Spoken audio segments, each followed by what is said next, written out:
Hola a todos, bienvenidos a este nuevo espacio de Grupo Sólido llamado Hablemos Claro, conversaciones sobre educación sexual, un espacio en el cual buscamos justamente lo que dice el título, hablar claro, sin tabúes, sin problemas, sobre algunas situaciones que conciernen a la educación sexual. Y en este primer encuentro me acompaña el director ejecutivo de Grupo Sólido, Patricio Videla. ¿Cómo estás, Patricio? ¿Qué tal, Juan Francisco? Gracias. No, por favor, gracias a vos. Comenzamos conversando en este primer encuentro sobre pornografía. Vos, Patricio, hace un par de semanas realizaste un webinar en el cual se sumaron en vivo más de 800 educadores de distintas partes del mundo hablando sobre pornografía y educación sexual. ¿Por qué crees que es tan importante hablar de pornografía y educación sexual?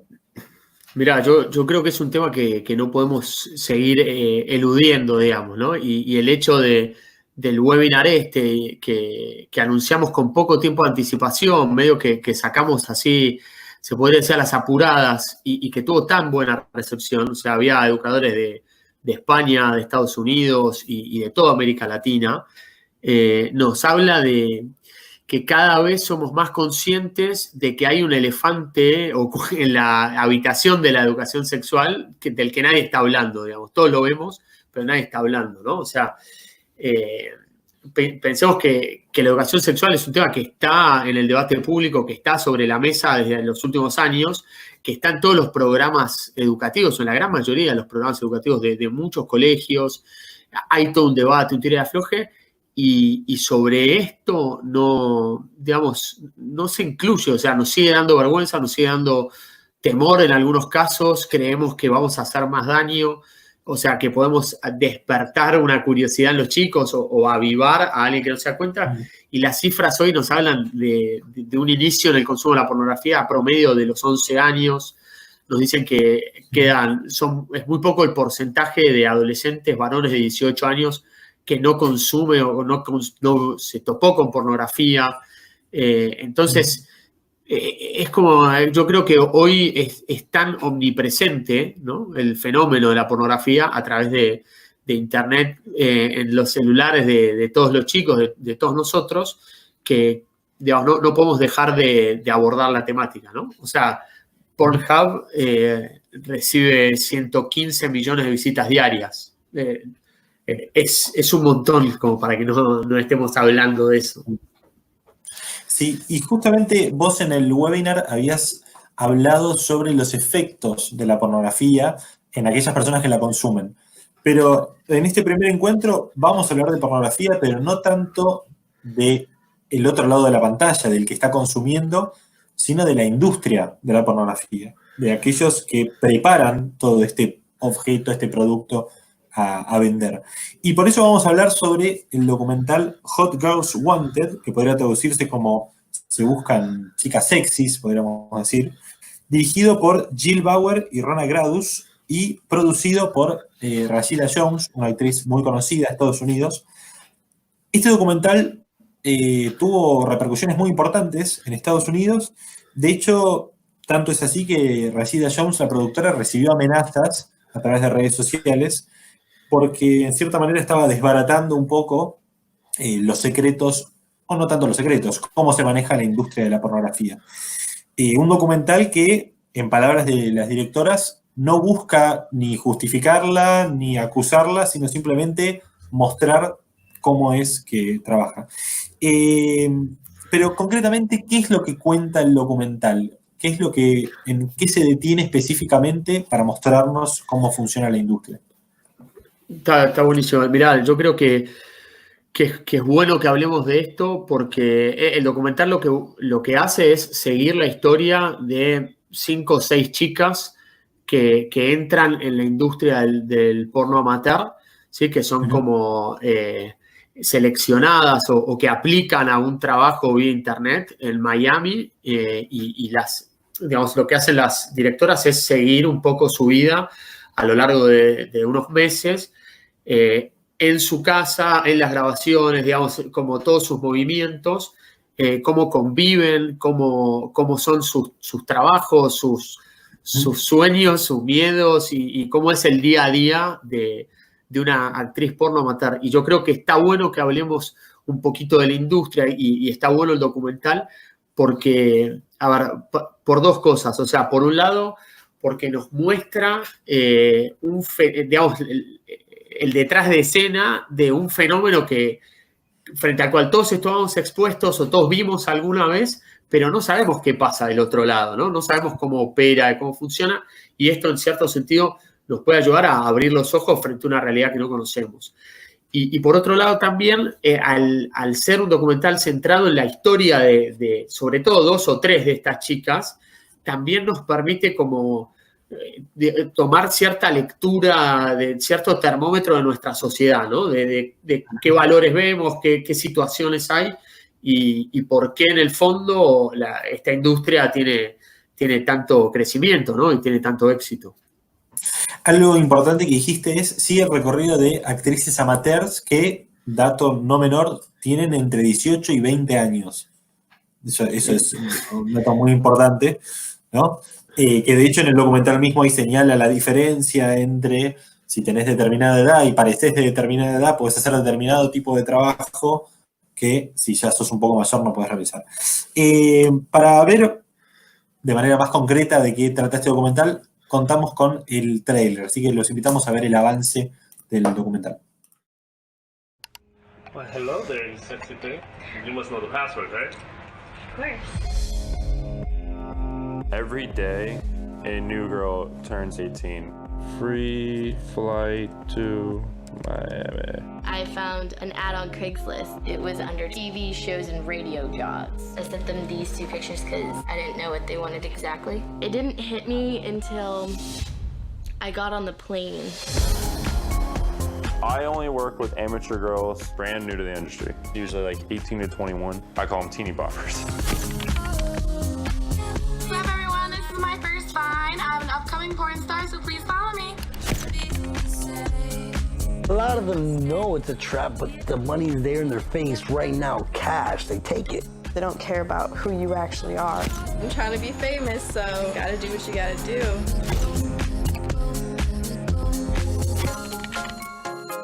The shelf life of a girl, best case scenario, a year tops. I got offered to do 2 shoots for $2,500. And? Bondage. You look so awesome. God, look at your ass, bro. Oh, today was just so horrible though. Oh, you still got it done. Still got it done. I don't have anything more to give. That last part, I hated. I was terrified. I didn't know what to do. I didn't know if I could tell him no. Just can't be good for you to have sex that much with that many different people. Ugh, so weird, but that's my job. They all have the same stories. My parents don't know. I hope they never find out. Just try to tell them, like, your parents are gonna find out. More and more and more and more girls are doing it. It's gone mainstream.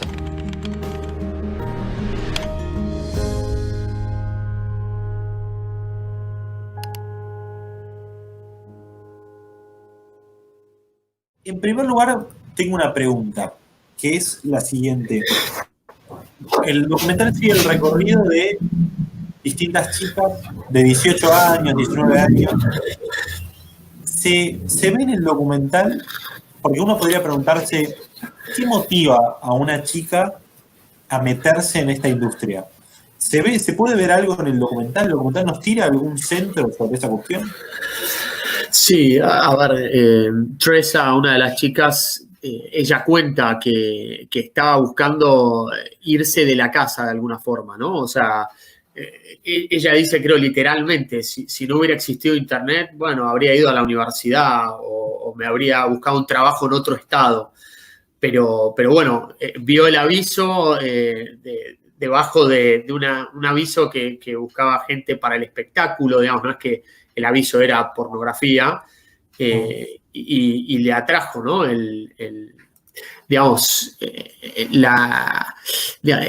Creo que se va viendo en el caso de ella la búsqueda de escapar, ¿no?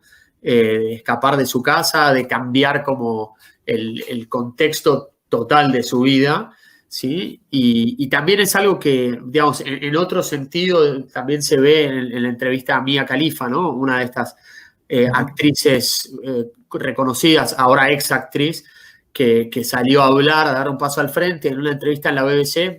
Ella dice algo que es muy impresionante, ¿no? Ella dice que la falta de autoestima no discrimina clases sociales, no discrimina qué tipo de familia venís o de qué entorno venís, sino que nos afecta a todos. Y ella cuenta cómo luchando con problemas de peso, de sobrepeso en su infancia y no estar contenta con su imagen y no sentirse digna de ser mirada, como toda esa fragilidad, en algún punto cuando logró cambiar y tener una vida más saludable y volverse más atractiva, y cuando a eso le sumó, digamos, el impacto que producía el porno, ¿no? que empezó a hacer, le dio como un shot de aceptación, de afirmación, que ella dice estaba dispuesta a hacer cualquier cosa con tal de que no se fuera, ¿no? Entonces, hay algo ahí de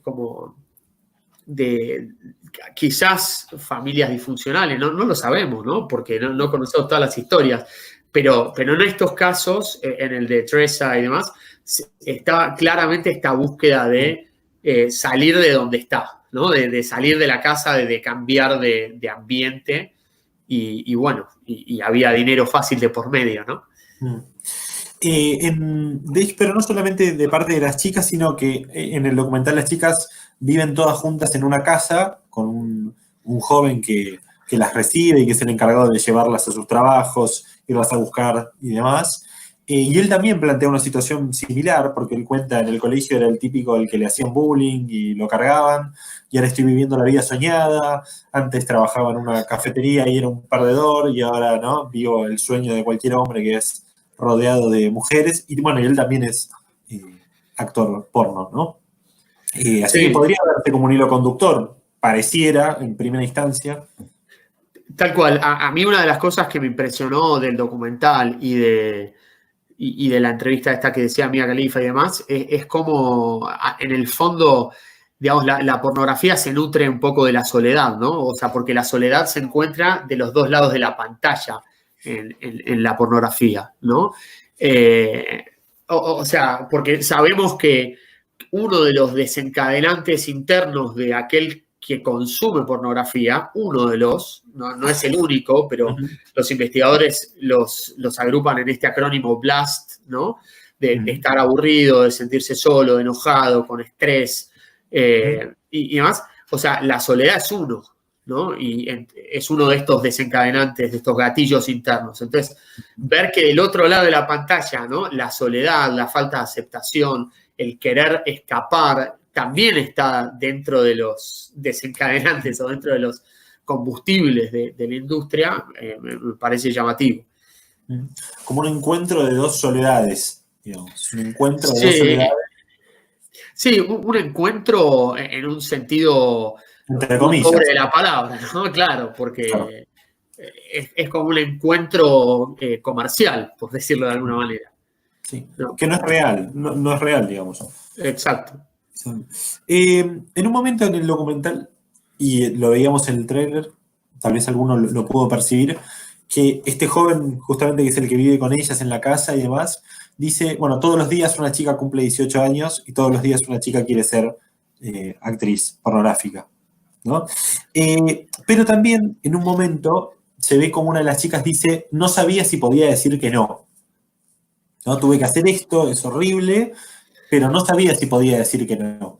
Entonces, ¿podemos hablar o podría entenderse a partir de ahí que hay una cierta explotación dentro de esta industria a la cual la persona entró libremente? Porque el documental no registra ningún caso de tráfico de personas ni nada por el estilo, simplemente anuncio, vos venís y sabés lo que estás haciendo. O mejor dicho, ¿sabés lo que estás haciendo? ¿Qué se puede ver? ¿Qué aparece? Exacto, mirá, yo creo que en una sociedad donde cada vez más las mujeres encuentran espacios para defender sus derechos y denunciar abusos, explotaciones y demás. Creo que este es un ítem o es un lugar sobre el que hay que avanzar también, ¿no? Vos lo dijiste claro. Primero, son chicas de 18, 19 años que muchas veces no terminan de entender en qué se están metiendo. A veces sí, a veces no, pero fíjate que dicen, espero que mis padres no se enteren. Y el que los aloja, el que las aloja, dice, se van a enterar. O sea, ya teniendo más recorrido sabe que eso es imposible. No saben, no quieren eso, no saben bien qué escenas hacen, no saben bien los contratos, qué significan, a qué están expuestas y a qué no. Eso lo dice también Mia Khalifa, ¿no? ¿Qué chica de 20 años tiene un abogado? ¿Sí? Como para decirle, che, mirá este contrato. Y se ven expuestas, como vos decís en el documental, se muestra cómo se ven expuestas a situaciones donde no sé si puedo decir que no a filmar esta escena, porque ya empezamos a grabar, ¿no? Y a mí el ejemplo que pone una de ellas del restaurante, ¿no? Cuando vos vas a comer afuera y se acerca el mozo y te dice, bueno, ¿qué tal? ¿Estuvo todo bien? Y por ahí, no sé, estaba frío, no estaba tan a punto, no sé, no estaba tan bien, pero a vos te da como vergüenza decir algo y no lo decís. Imagínate ese tipo de presiones, ¿no? O sea, hoy creo que está más que claro que las presiones, que el abuso sexual no consiste solamente en la violencia física, ¿no? Sino que hay un montón de otros tipos de presiones que pueden llevarte a hacer cosas que no querés y que no tienen lugar o que no deberían tener lugar. Entonces, una industria que se maneja en esos códigos es una industria por lo menos peligrosa, ¿no? Por lo menos que hay que poner en tela de juicio. Vos hace un rato citabas a este joven que decía que los padres de las chicas se iban a enterar en última instancia, ¿no? Y él, la razón que da en el documental es que se van a enterar porque, como todo el mundo ve pornografía, gente que vive en la zona de la cual es originaria la chica, la actriz, lo va a ver y eso va a llegar a oídos de la familia, ¿no? Ahora, está hablando esto de que todo el mundo consume pornografía. ¿Cuál es vos al inicio habías dicho una edad promedio en la cual uno, por lo general, un estimativo de a qué edad comienza el consumo? ¿A qué edad era? 11 años. Sí, 11 años. O sea, el consumo de pornografía en promedio arranca a los 11 años, lo cual es una edad bajísima, me parece. Y a mí me llama la atención esto, o sea, compararla con este otro dato, ¿no? Por lo menos en Argentina, en las últimas cifras que tenemos de 2013, la edad de iniciación sexual promedio es los 15, ¿no? Y habrá lugares donde más, lugares donde menos, cada uno puede pensar en su familia, en su escuela y tener una idea de cómo se para respecto de la media, pero la realidad es que la media es los 15 y esto es tremendo, ¿no? O sea, son 4 años de brecha donde los chicos, los adolescentes, las chicas, van como internalizando una imagen de lo que es la pornografía, ¿sí? Antes de tener su primera experiencia sexual, ¿no? Entonces, digamos, es como que esto que la pornografía es en algún sentido educación sexual hoy, o sea, lamentablemente algo de cierto tiene, ¿no? O sea, yo también había dicho al principio que para los 18 años prácticamente todos los varones han visto pornografía alguna vez, ¿sí? Y gran porcentaje de las mujeres. Entonces, es como... es verdad que es un fenómeno ubicuo, ¿no? Si pensamos que los sitios de pornografía, así arranca el documental, ¿no? Como para poner las cartas sobre la mesa. Los sitios de pornografía tienen más visitas que Netflix, Twitter y Amazon combinados, ¿no? Por día. Es como, es un fenómeno ubicuo, ¿no? Y es algo, creo que, de lo que todos podemos tener cierta experiencia. O sea, todos tenemos nuestra historia personal con la pornografía, de mayor o menor involucramiento, pero ¿viste? ¿A quién no le pasa cada tanto? Bueno, a mí me pasa que recibo en determinados grupos de WhatsApp, recibo pornografía sin pedirla, ¿no? Y la conversación social en torno a la pornografía está muy marcada por la aceptación, ¿no? Entonces es raro que alguien diga, che, loco, acá no. Che, yo prefiero que no me mandes esto. Entonces, el documental lo muestra en esto que vos decís, ¿no? O sea, los padres se van a enterar, tarde o temprano se van a enterar. De hecho, bueno, volviendo a la entrevista de Mia Khalifa también, ella dice, yo renuncié o perdí mi intimidad, ¿no? O sea, yo estoy a una búsqueda de Google de distancia de cualquier persona. Entonces, eso es un tema que sobre el cual tenemos que reflexionar como educadores y sobre el cual también nos habla sobre nuestra sociedad y sobre determinados problemas que después hay en nuestra sociedad y no entendemos cómo cobran tanta fuerza, como puede ser el caso del sexting o la extorsión, digamos, ¿no? Y sus variantes.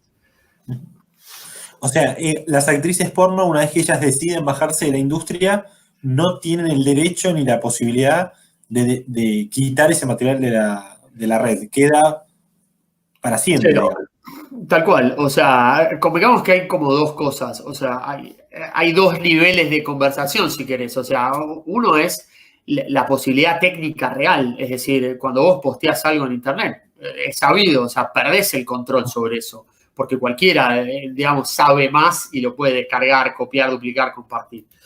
Entonces perdés el control, eso por un lado. Y por otro lado, tal cual, varias de estas actrices que salen hablando terminan diciendo, ¿no? Que ella, por más que pida, por más que sea ella personalmente algo muy íntimo, no lo puede, no tiene derechos sobre eso. Entonces, es como para sacar algunos aprendizajes o para sacar algunas reflexiones sobre lo que hacemos, ¿no? ¿Qué pasa una vez que mi imagen está en la red? Ya no es más mía, digamos. O sea, ya pierdo en cierta manera el control directo sobre ese material. Vos hablaste hace un rato, dijiste la palabra aceptación, como que en la sociedad de hoy hay aceptación, pero ¿qué es lo que vende la sociedad sobre la pornografía? O mejor dicho, la sociedad, ¿cómo presenta al mundo la pornografía? Dijiste, bueno, el mundo la acepta, pero ¿cómo la presenta el mundo? Mirá, yo creo que ese es uno de vuelta, ¿no? Los especialistas hablan de 4 motores que promueven como la pornografía, ¿no?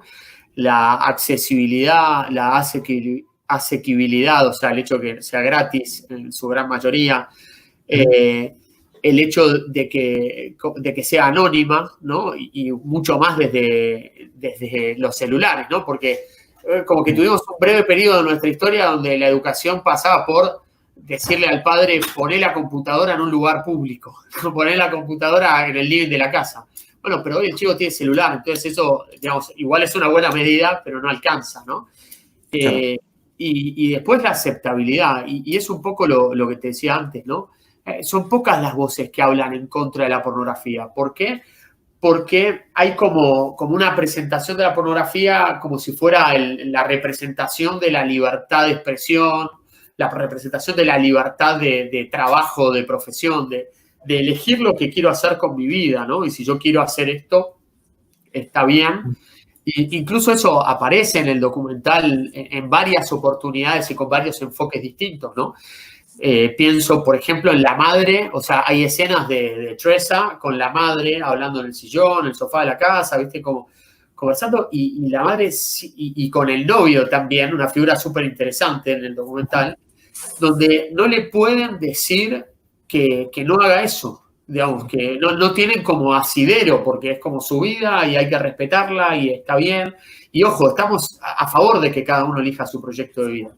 Claro. Pero hay que reflexionar un poquito más sobre, digamos, qué argumentos, qué elementos tenemos nosotros para tomar decisiones y sobre la importancia de un proyecto de vida, un trayecto biográfico sano, coherente y consistente, ¿no?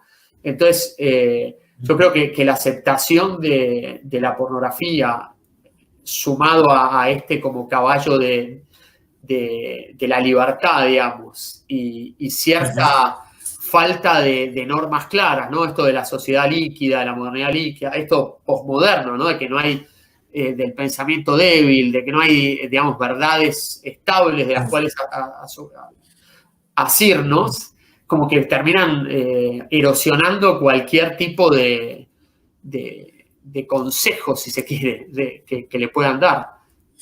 Sí, y todas estas características no solamente del otro lado, o sea, no hay solamente una tolerancia o por la libertad de la que quiere trabajar de esto, sino también para el consumidor. O sea, no pasa nada, no hay ningún efecto. Si él quiere consumir, déjalo consumir. Digamos, como que este discurso de la tolerancia toca ambos lados de la pantalla, digamos. Si ella quiere que su proyecto de vida sea ser actriz porno, puede hacerlo porque es libre. Si esta persona quiere consumir, tal cual. El tipo que quiera de pornografía puede hacerlo porque también es libre y es parte de su... Tal cual. Y eso creo que documentales como este muestran un poco los límites de esa reflexión, ¿no? O sea, de hecho, hay una de las actrices, ahora no me acuerdo cuál, que cuenta y que dice, bueno, en el fondo, o sea, esta escena que tuve que hacer hoy no me gustó, yo no quería, pero bueno, en el fondo, cuánta gente hay que por su jefe hace cosas que no quiere? O sea, o que por su trabajo hace cosas que no quiere. Bueno, el mío es este, digamos, ¿no? O sea, entonces está como eso, ¿no? Sí. ¿Qué mensaje, yo hace un rato te preguntaba, qué decía el mundo sobre la pornografía, ¿no? O sea, bueno, puedes acceder, etcétera. Pero la pornografía, ¿no? ¿Qué mensaje nos transmite a nosotros, al consumidor, al que consume la pornografía? ¿Qué recibe cuando la consume? Sí, mirá, hay un montón de mensajes que vienen ahí envueltos, ¿no? El primero que muestra la serie, o que a mí por lo menos me llamó mucho la atención, que dice Rachel, es esto de digamos, it's everything about the guy, dice ella, ¿no? Es todo sobre el tipo, ¿no? O sea, es todo como complacer y mostrar el placer del varón, ¿no? Entonces, creo ahí que digamos, si estamos buscando dispositivos machistas en nuestra sociedad, la pornografía es el lugar a donde hay que ir a buscar, ¿no? De hecho, hay encuestas o, digamos, hay estudios, mejor dicho, muy interesantes que muestran que el 88% de las escenas pornográficas que se filman contienen violencia, ¿no?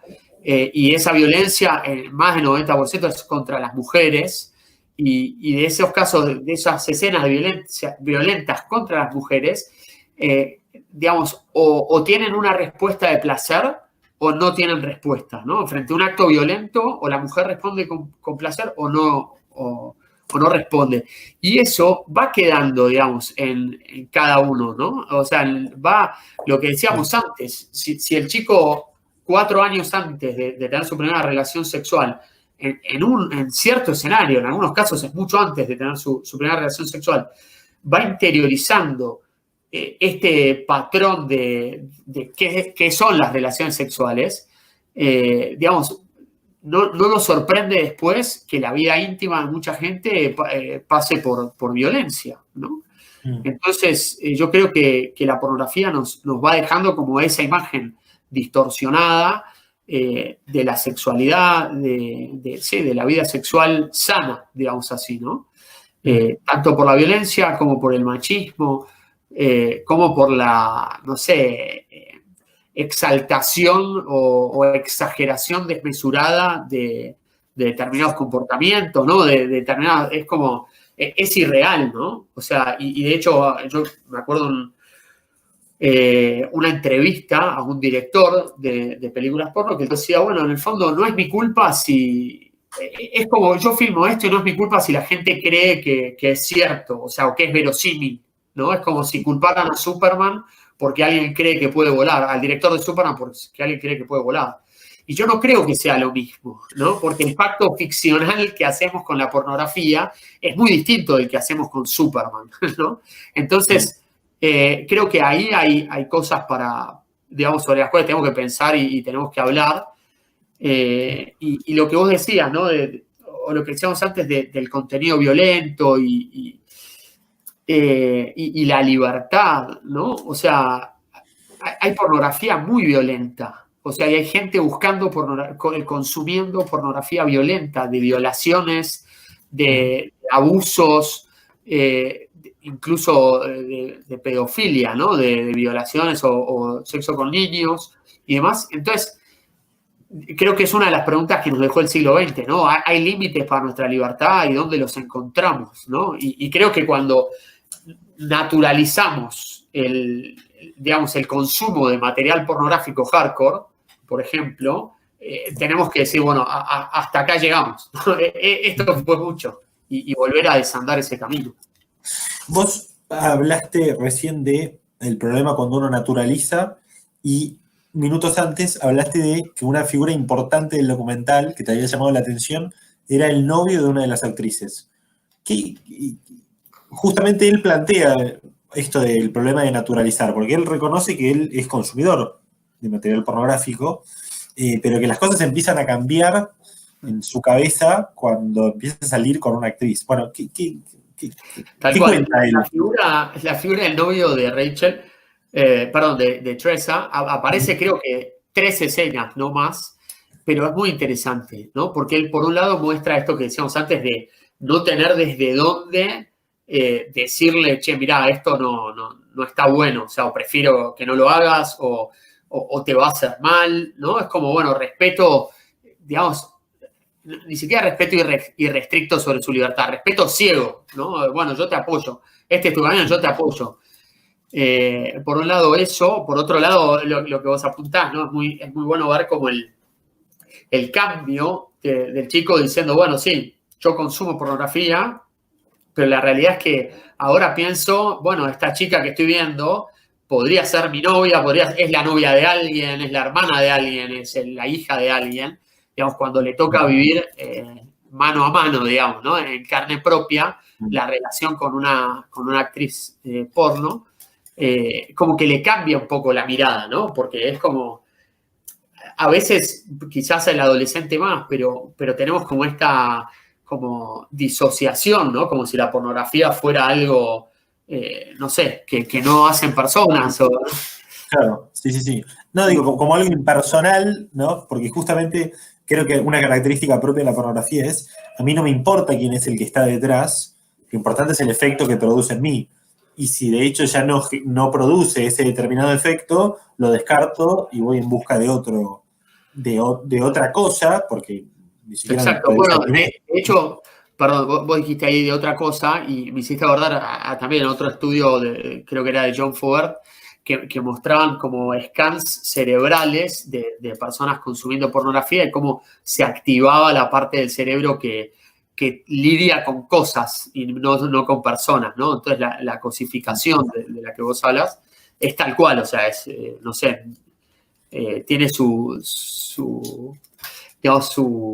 prueba en las neurociencias, si se quiere, ¿no?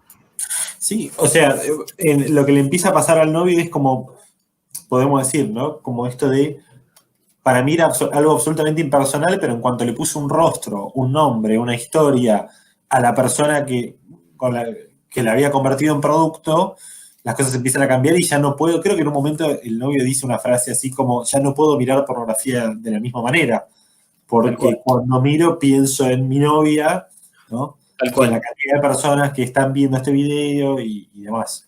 Así empiezan todos los grandes, no sé cómo decirlo, desastres de la humanidad, ¿no? Por la despersonalización del otro.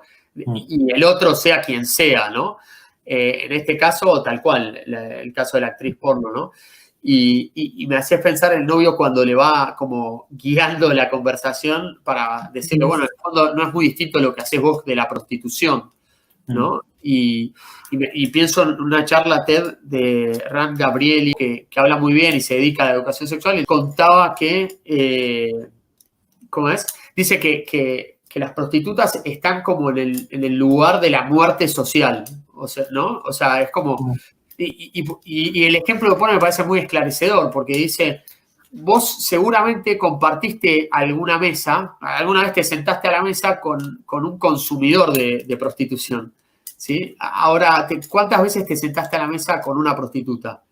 ¿No? O sea, quizás lo era, pero no lo dijo, se entiende, ¿no? Es como, es algo que se tapa, que se oculta. Y en el fondo, en la medida que le pones rostro, nombre, apellido y hay una historia ahí detrás, nada, la cosa cambia, ¿no? La sensibilización es como que empieza a hacer cierto efecto, que es lo que vos decís tal cual que le pasa al novio, ¿no? Patricio, ¿alguna cosa más que quieras agregar? O a modo de resumen. A ver, a mí me parece que el documental es muy bueno porque muestra de un modo muy crudo ciertas... a ver, la industria del porno amateur tiene frases, tiene números que son muy claros, ¿no? A mí me impactó mucho esto de el hecho de que decían, bueno, en el mundo digital, en la era actual en la que vivimos, la actriz porno que se hacía pasar por la vecina de al lado, en ese como tópico de pornografía que es la vecina de al lado, ahora es reemplazada por tu vecina de al lado realmente, ¿no? Porque es como que está al alcance de la mano de todos y en ese sentido ven la plata fácil y muchas se van por ahí, ¿no? Entonces es como, digo, el documental es muy bueno, muestra ese mundo como con mucha crudeza, tiene muchas frases, muchos datos, muchas historias que te dejan pensando y yo creo que como decíamos antes, ¿no? O sea, no solo por los efectos que tiene en el consumidor, digamos, que son un montón y que hoy no los tocamos, pero que son un montón, sino por toda la industria, cómo se maneja, que hay detrás. Y de vuelta, con todo lo oscuro que nos pueda parecer el mundo que se ve en el documental, yo creo que es la parte más glamorosa del mundo de la pornografía, ¿no? O sea, pues está directamente vinculada con el tráfico de personas, ¿no? Y el tráfico y la explotación sexual. Entonces, que sobre eso podemos hablar otro día, o sea, que hay muchos casos, hay investigaciones y demás. Entonces digo, no solo ver los efectos en la persona, sino también ver cómo alimentamos este negocio, esta industria. Creo que es importante a la hora de hablar claro sobre educación sexual.